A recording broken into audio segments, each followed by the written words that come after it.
데이트 폭력, 그 사랑의 어두운 긴 그림자에 관련된 이야기를 같이 좀 나눠볼까 합니다.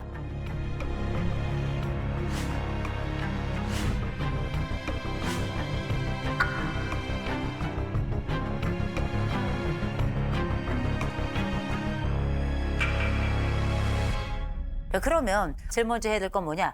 데이트 폭력의 정의부터 좀 살펴보자. 네. 데이트 폭력은 저희는 이렇게 정의하면 좋을 것 같습니다. 연인 관계, 곧 연애 기간, 동거 기간, 결혼 전후. 이 모든 전후. 포함해서 우리가 이거는 기본적으로 그러면 우리가 생각하게 되죠. 아, 결혼 전후도 데이트 폭력이 들어가는구나. 우리가 이거는 기본적으로 가정폭력이라고 생각을 하잖아요. 네네네. 그러나 우리가 연인 간에 그리고 사랑하는 자들 사이에 발생하는 폭력 범위로 다시금 재정의한다면 부부간에 발생하는 이런 폭력도 역시 데이트 폭력 안에 포함될 수 있다라고 말씀을 드려요. 그러면 우리가 이게 데이트 폭력인지 아닌지 조금 가늠해야 될 것들 중에 너무 소소해. 너무 소소해서 이게 폭력인가 싶은 뭐 이런 게 있잖아요. 네. 그런 것 중에 하나가 계속 연인에게 얘기하는 거죠. 너 왜 이렇게 뚱뚱하냐? 맞아. 그런 분들 있어. 야, 너 패션 스타일이 왜 그 모양이야? 야, 너 집 가난해? 이런 거 있죠? 다 데이트 폭력입니다. 소소한 것 같지만 사소한 것 같지만 이 사람이 내게 인접해 느껴지는 많은 부분을 인격적으로 대하지 않는다면 이건 다 넓게는 데이트 폭력이다. 이렇게 생각하시면 될 것 같습니다. 그래서 범위를 우리가 생각했던 것보다 훨씬 더 넓혀야 된다는 거 먼저 말씀을 드리고요. 그러면 데이트 폭력이 그러면 어느 정도 자주 일어나는가 알고 계신 분들 계실 겁니다. 매일 3일에 한 명씩 데이트 폭력으로 사망합니다. 3일에 한 병이요?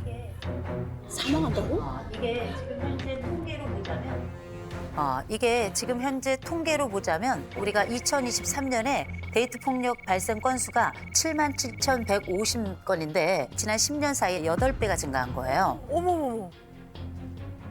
그러면 우리가 그전에 비해서 데이트를 많이 해서 데이트 폭력이 발생하느냐? 그렇지 않습니다. 오히려 인구는 줄었죠. 그만큼 이 데이트 폭력이 빈번하게 발생하고 있다는 점 말씀드리고요.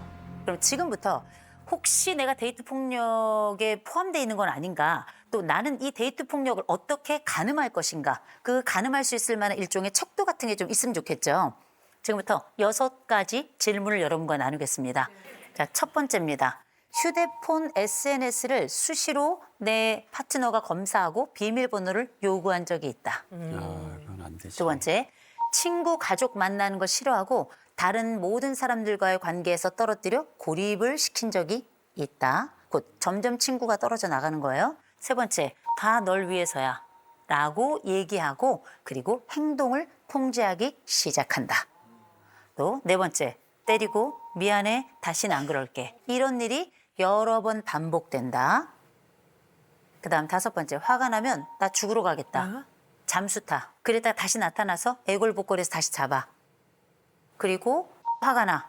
그러면 또 다시 헤어지겠다, 죽여버리겠다, 혹은 죽어버리겠다. 둘 중에 하나로 상대방을 협박하는 게 있어요.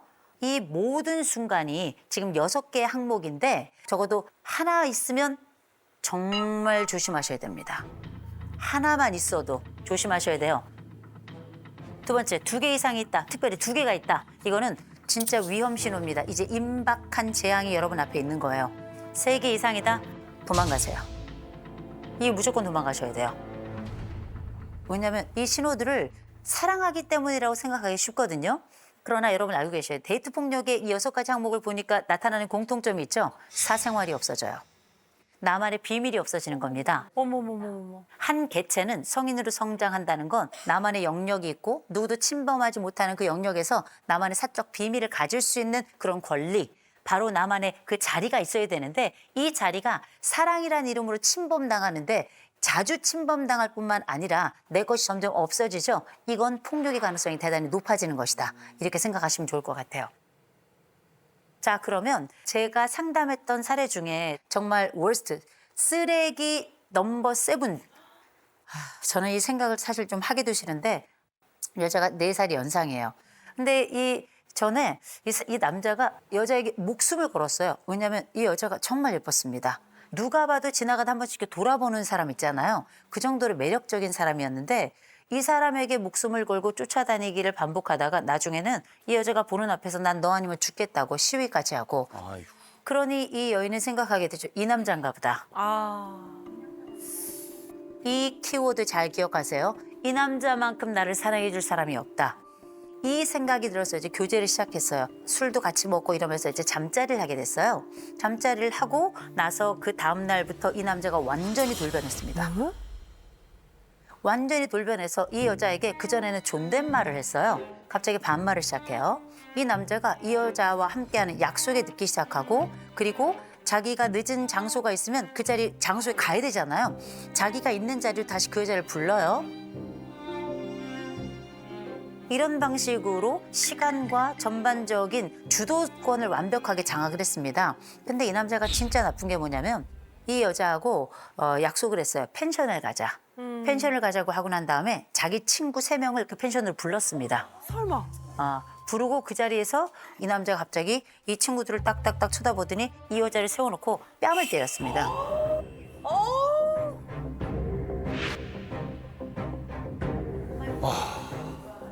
나쁜 소리네. 정말 고개가 완전히 돌아가서 그 이쪽에 이제 자국이 이제 코피가 흐르기도 했는데 이 안쪽에 혈관이 다 터져가지고요. 근데 진짜 나쁜 건 뭔지 아세요? 이 남자가 이 여자를 데리고 가서 문신을 했어요. 가슴 안쪽에다가 자기 이름으로 문신을 했습니다. 너무 싫어. 자기 이름으로 문신을 했어요. 쓰레기 중에 쓰레기. 근데 이 안쪽에다 정말 시커먼 문신을 해놨어요. 이게 사람입니까? 근데 우리 같으면 웬만하면 사실 이 여자가 신고됐을 법하고요. 도망갔을 법하잖아요.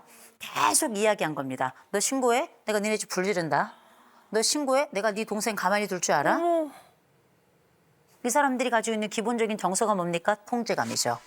기본적인 정서는 소유욕이에요. 사람으로 대하지 않아요. 물건으로 대해요. 내가 가지고 있는 일종의 트로피처럼 생각을 하다가 필요 없으면 던져버리는 겁니다. 그냥 던지겠어요?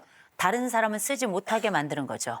영구적인 손상을 만들어내서 마음의 손상과 몸의 손상을 통해서. 보통 이런 사람들이 뭐라 그래요? 내가 처음부터 이런 남자였냐? 네가 날 이렇게 만든 거야. 우리 이거 뭐라 그래요? 가스라이팅. 가스라이팅 여러분 안 당하시죠? 네. 착각하지 마세요. 여러분들은 판단할 수 없습니다. 누구나 다 그렇게 돼요. 심지어 아마 저도 그럴걸요. 저는 그렇다고 생각합니다. 여러분을 계속 사랑한다 말하죠. 여러분에게 가장 좋은 것을 주려고 해요.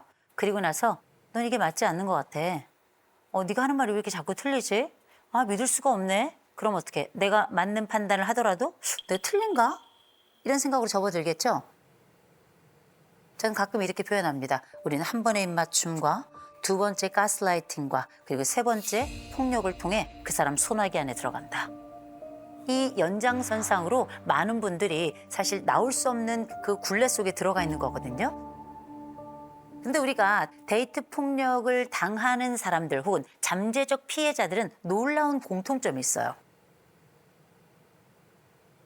첫 번째, 천사 같은 사람이야. 너무나 착한 사람이에요. 이 사람은 다른 사람들도 다 착하다고 이야기를 해요. 그래서 이 사람은 그냥 너무나 예쁜 사람이라 정말 예쁜 사랑을 할 거라고 생각하죠. 놀라울 정도로 악당도 잘 만납니다. 두 번째, 이별에 대한 두려움, 거절에 대한 두려움이 굉장히 커요. 그래서 이 사람이 떠나면 나는 누가 사랑해 줄까? 이건 굉장히 낮은 자존감으로도 시작이 되죠. 세 번째, 너무 아픈 이야기인데요. 아동기 학대 경험이 있는 사람들은 놀랍게 데이트 폭력의 피해자가 될 가능성이 굉장히 높습니다. 진짜? 왜 그러냐면 내가 어떤 폭력을 당해도 이게 폭력이 아닌지를 가늠을 못해요. 왜냐하면 난 어려서부터 이거보다 더한 일도 겪었기 때문에. 그거보다 덜한 폭력이 있다면 그는 나에 대해서 호의적이라고 생각을 하는 거죠. 또 한 가지, 이런 사람들이 또 부모가 다투는 걸 보고 그래서 무조건 상처받는 게 아니고요. 이 패턴을 배우는 거예요. 아버지가 어머니를 다루는 패턴, 어머니가 아버지를 다루는 패턴이 워낙에 익숙해져서 나중엔 이게 내 결혼 혹은 나의 연애의 구도가 돼요. 이게 하나의 구조가 돼버립니다. 그래서 경우에 따라선 나쁜 남자를 마치 찾아다니는 것 같고 나쁜 여자를 찾아다니는 것 같은 이런 인상까지 주는 게 이 과거 그 학대를 경험했던 사람들이 가지고 있는 이 성인기에 당하는 데이트 폭력 피해자들의 특징이기도 합니다. 다 그렇다는 건 아니에요. 그런 경우가 있고. 네 번째, 구원자 역할 생각하는 사람. 구원자가 되고 싶은 사람들이 있어요. 제가 아니면 이 사람을 누가 구합니까? 구원자야. 그러나 이런 방식의 구원은 절대 이루어지지 않습니다. 왜냐하면 폭력은 여전히 상존하고 이 폭력을 뒤집거나 전복할 수 있는 힘이 없잖아요. 이런 사람은 사랑으로 녹이는데 한계가 있는 거예요. 또 한 가지 안타까운 건 의존성이 큰 사람들이 있어요. 모든 걸 다 맡기는 사람들. 그래서 사랑하니까 나의 비번을, 사랑하니까 나의 통장을, 사랑하니까 나의 몸을, 사랑하니까 나의 시간을, 사랑하니까 나의 공간을, 사랑하니까 나의 인생을 다 제공하는 거거든요. 그렇게 모든 걸 다 주고 나면 이제 나의 자산은 아무것도 남는 게 없죠. 그러면 전적인 통제와 의존 관계로 들어가게 됩니다. 그때는 내가 벗어나고 싶어도 모든 걸 잃었기 때문에 회복할 수가 없어서 일어날 힘도 없는 거예요. 의존성이 큰 사람, 이 사람들은 쉽게 통제와 그리고 의존 관계로 들어갈 수 있다는 걸 기억하셨으면 좋겠어요. 그리고 우리가 꼭 알아야 될 또 하나의 내용이 있는데요. 트라우마 본드라는 것도 있어요. 트라우마 본드라는 건 뭐냐면 폭력은 말입니다. 폭력만 있지 않아요. 달콤함을 늘 함께 가져와요. 어떤 엄청나게 무술을 잘하는 남자하고 한 여자가 결혼을 했어요. 근데 이 여자가 이 전전 남자친구가 준 선물하고 편지가 거기 있었어. 이 남자가 읽고 또 읽고 또 읽고 또 읽고 그때부터 이 여자를 보고 이 여자가 갑자기 웃으니까 왜 그 남자가 생각났어? 빠 와. 때리기 시작한 거예요. 그러면서 폭력이 일어났어요. 폭력이 일어나고 난 다음에 뭐 했냐면 여자가 만신창일 거 아니에요. 안아가지고 욕조에 온수를 틀어놓고 데리고 가서 구석구석 닦아줘. 최악이에요, 최악. 너무 싫어. 악마 아니야, 악마? 악마다. 머리 다 빗겨주고 머리 드라이기로 다 말려주고 데리고 나가서 가장 좋은 곳에 가서 밥 먹고 가장 좋은 곳에 가서 선물 사주고 그리고 나서 얘기해요. 난 너밖에 없다고. 폭력과 달콤함이 반복되기 시작했죠. 나중에 시간이 지나서 무슨 일이 벌어졌는지 아십니까? 이 여자는 맞으면서 다음번에 이 남자가 해줄 목욕이 생각나더래요. 어머, 어떡해. 미치겠다. 이게 사람이에요. 너무 어이가 없죠? 이게 사람이라는 게 이렇게 무서운 겁니다. 나라는 사람이 맞으면서도 그런 생각을 할 수 있는 게 그게 인간이에요. 그래서 우리가 이런 달콤함과 이런 폭력이 반복이 되면 이게 하나의 나에게 조건으로 자리를 잡게 되는 겁니다. 이것처럼 비참한 일이 없죠. 그래서 이 사람이 나를 어떤 식으로 통제하는지에 대해서 큰 그림을 보셔야 되기 때문에 반드시 친구들하고 이 얘기를 나누셔야 돼요. 내가 맞았다. 내 뺨을 때리더라. 내 멱살을 잡더라. 내 머리 후려치더라. 이런 얘기를 마음 나눌 친구들이 있어야 돼요. 근데 이 얘기 못하죠? 왜? 수치심이 있으니까. 그래서 뭐해? 엄마한테 얘기 못해. 친구한테 얘기 못해. 또 가장 중요한 상담 현장이나 경찰에 신고해야 되는데 이걸 하지 못하는 거예요. 왜? 나의 치부도 드러나니까. 그렇지, 맞아. 그렇지. 창피하고. 근데 우리가 기억하시기 바랍니다. 폭력은 가속도가 붙어요. 더 심해질 거예요. 더 고통스러워질 겁니다. 부끄러운 게 문제가 아니에요. 살아야죠. 제가 말씀드렸죠. 3일에 한 명이 죽습니다. 그게 내가 아니고 그게 네가 아니라는 그런 보장이 있습니까? 그게 내 딸이 아니라는 보장이 있어요? 그게 내 아들이 아니라는 보장이 있습니까? 그런 거 없는 거예요. 우리가 이런 상상을 하는 이유는 딱 하나예요. 조심해야 되고 그리고 내 스스로 두고 올감에 들어가지 않는 게 중요하다는 거죠. 맞아요.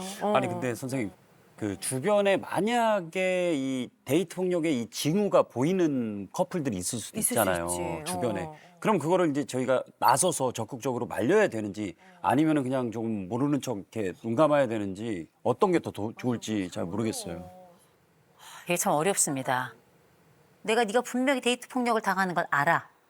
그런데 걔가 나에게 간절히 그렇다고 구해달라고 얘기도 안 해. 그러면 이건 접근해야 될까 말아야 될까 참 너무 어렵죠. 우리가 신고 의무자는 아니에요. 신고 의무자는 아니지만 폭력의 징후가 선명할 때에는 저는 같이 가서 신고해야 된다고 생각합니다. 아. 그래서 뭘 해야 되냐면 이런 폭력의 경우에는 해바라기 센터 같은데 신고하시고요. 해바라기 센터에 신고를 하실 때는 정말 좋은 점이 뭐냐면 신원이 보장이 돼요. 신원이 보장이 되기 때문에 내가 정말 얼굴을 그 가해자에게 내밀지 않아도 되는 겁니다. 따로 분리 조치를 하기 때문에. 그래서 잊지 마시고 내가 이런 어려움을 처한 사람이 있다 싶을 땐 신고하자, 내가 해주겠다 이렇게 얘기를 좀 해주셨으면 좋겠어요. 여러분의 신분 다 보장됩니다. 우리의 사랑이 우리의 이성을 멈추게 하고 우리가 가지고 있는 이 심장이 우리의 전전두엽을 멈추게 한다면 이 사랑은 건강한 사랑이 아니에요. 눈 뜨고 사랑을 봐야죠. 인생의 도둑이 우리가 원할 때 들어옵니까? 그렇지 않아요. 인생의 불행이 우리가 원할 때 우리의 일을 덮칩니까? 아니죠. 불행은 우리가 원치 않는 순간에 아무 때나 덮치는 거고요. 도둑 역시 우리 인생이 어느 순간이나 침범하게 되는 거라 적어도 우리가 예방을 위한 머리 구조는 좀 가지고 있자. 또 내 자신을 잘 보호하고 안전한 사랑을 위한 데이트 폭력 예방책으로 저희가 한번 이야기를 나눠봤고요. 우리도 그렇게 예쁜 사랑 그리고 서로에게 안전한 사랑 그리고 의미를 만들어가는 그런 사랑을 같이 해봤으면 좋겠습니다.